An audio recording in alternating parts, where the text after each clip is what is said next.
सवाल मेरे पास यहाँ था जो शायद मैंने अभी तक किसी से नहीं पूछा जी। तो आप अगेन आप लोग रिहैबिलिटेशन सबकी काउंसलिंग वगैरह से जुड़े हैं, तो ये जो डेली हैबिट्स हैं हमारी, या जो हमारे माइंडसेट शिफ्ट्स हैं, या जो हमारी लाइफ स्किल्स हैं जिनसे हम लोग स्वयं को पाते हैं कि आप खुद को कितना फोकस्ड, कॉन्फिडेंट और ड्रग फ्री रखने के लिए कोशिश कर सकते हैं हम लोग। First of all, thank you everyone for being over here. Ravinder Vaidhi and Kaya Foundation for such an initiative.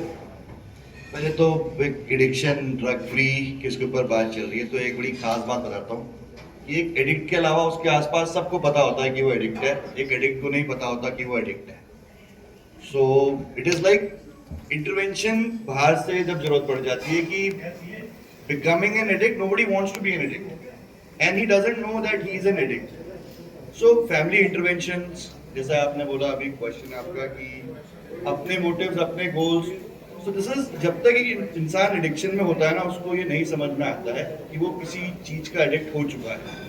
But whenever there is an intervention, जब चीजों का इंटरवेंशन, चाहे रिहैब हो, चाहे हॉस्पिटल्स हो, चाहे डॉक्टर्स हो, तब when he is completely out of drugs, alcohol और एनी काइंड ऑफ थिंग, तब जाके उसको ये चीजें समझ में आती हैं कि मैं पीछे क्या करके आ रहा हूँ।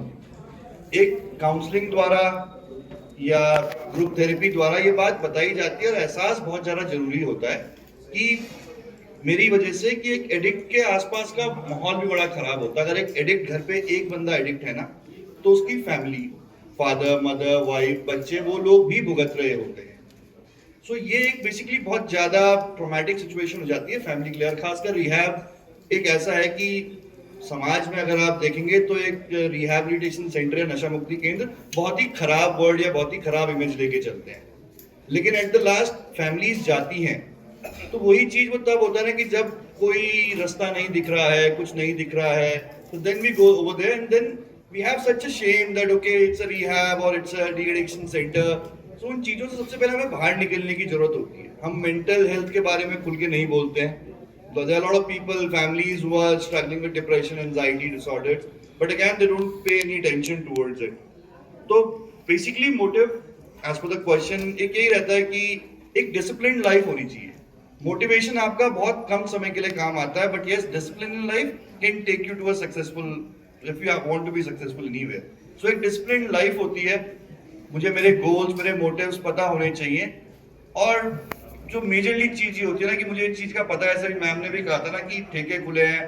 तो एक नॉर्मल सा एग्जांपल है कि अगर मैं शुगर पेशेंट हूँ ना, मुझे पता है मुझे डायबिटीज है, तो मैं किसी मीठी चीज का परहेज करूंगा ना। ठेका मेरे घर पे नहीं आ रहा है मुझे शराब देने के लिए, या पेडलर मेरे घर पे नहीं आ रहा है। शासन प्रशासन द्वारा भी ये प्रयास किए जाते हैं समय समय पे कि जहां जहां नशा बिक रहा है उन्हें पकड़ा जाता है। बट लेकिन अब क्या कह सकते हैं, सोसाइटी है कि लेकिन मेरे घर पे मुझे नशा कराने, मेरे मुंह में डालने कोई नहीं आ रहा है। तो इस चीज का ख्याल हमें बहुत रखना होता है, या खासकर एक एडिक्ट को या हम लोगों को सोसाइटी में, कि भाई शुगर मुझे है, मुझे नहीं खाना है मीठा, मुझे नुकसान करेगी ये चीज। तो यही सोच एक आगे बढ़ने के लिए रहती है। और एक एडिक्शन से निकलने के लिए भी फैमिलीज, आजकल मदर फादर वर्किंग हो जाते हैं तो बच्चों को वो स्पेस नहीं मिल पाती, वो फिर कम्युनिकेशन गैप में बदल जाती है। वो चीज नहीं ध्यान रख पाते कि बच्चा खर्च कर रहा है पैसे, कहाँ कर रहा है, कहाँ जा रहा है, किसके साथ उठ बैठ रहा है।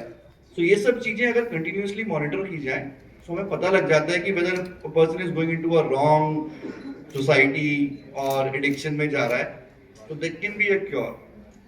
Thank you so much for that. Thank you so much. और एक छोटा सा कष्ट है हमारे श्री पंडित जी के लिए, हमारी